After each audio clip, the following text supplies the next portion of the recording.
for the lead for BYU. Snap, hold, kick, on the way. Kick is good! Only 3 seconds left. Incredible!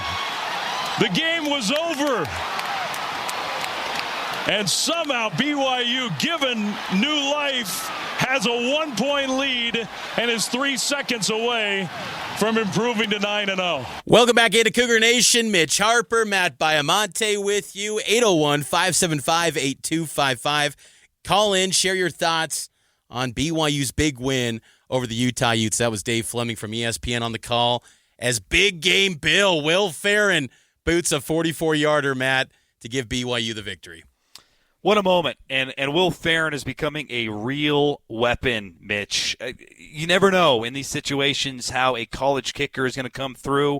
That was nearly down the middle, and his calm demeanor, I just have the utmost confidence going forward that if called upon again, that Farron will make that kick. Let's get out to the phone line. Welcome on in Ryan from Harriman. You want to talk about the hold? Yeah, hey, I just want to point out when people say, hey, you got to let the players decide, don't let the refs decide the game. But if you look at the tape on that play, it looks like Retzlaff's first read was to the left. He was looking for Phillips. Phillips had a little in move and was going to go out.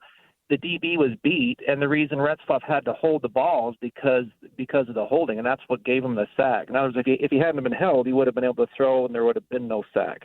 Good observation, Ryan. I'm curious, too. Do you think BYU closes out this season undefeated? How are you feeling about this team going forward now?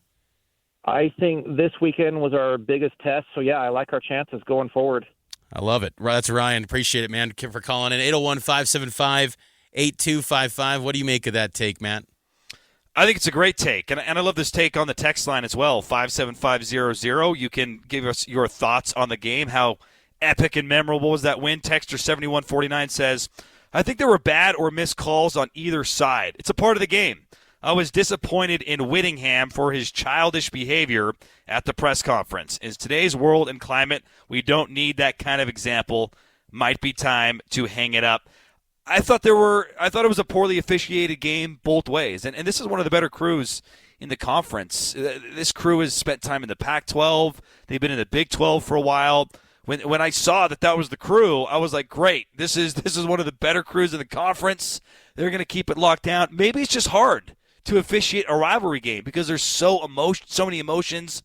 It's so physical. I feel like you could point to a number of moments in the game, Mitch, where there were missed calls. I really disliked the roughing the passer call on Brandon Rose. That ended up leading to a touchdown. And then I thought later in the game, if that was the metric, do you call that on Tanuvasa for Utah when he throws Retzlaff to the ground WWE style on an option pitch? You could point to a dozen situations where one team didn't get the call or the other team did get the call. That's football. You have to fight through that, and that's what BYU did.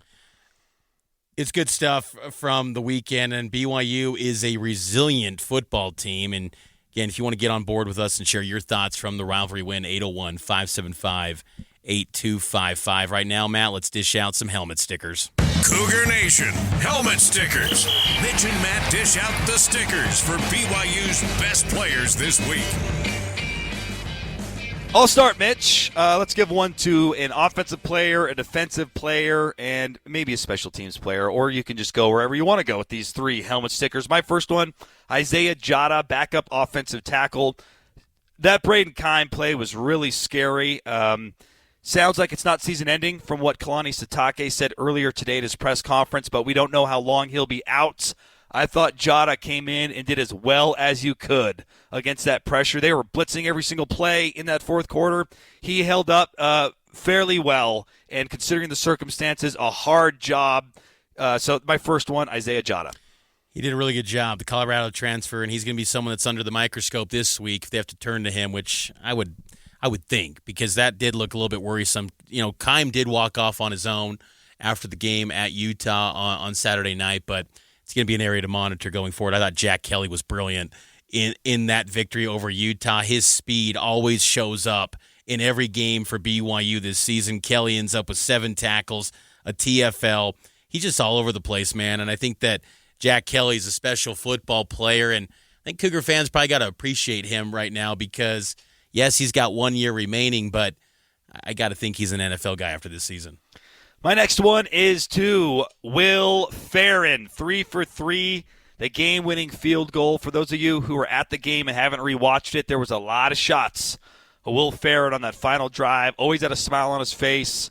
He just displayed the utmost confidence, and here's what Will Farron had to say about just having the mindset and the ability to make a clutch kick like he did. Something I take a lot of pride in is having a neutral mindset, where it doesn't matter if we're running the offense out of the end zone or whether if there's 10 minutes left in the game or if we're going on to hit a game-winning field goal.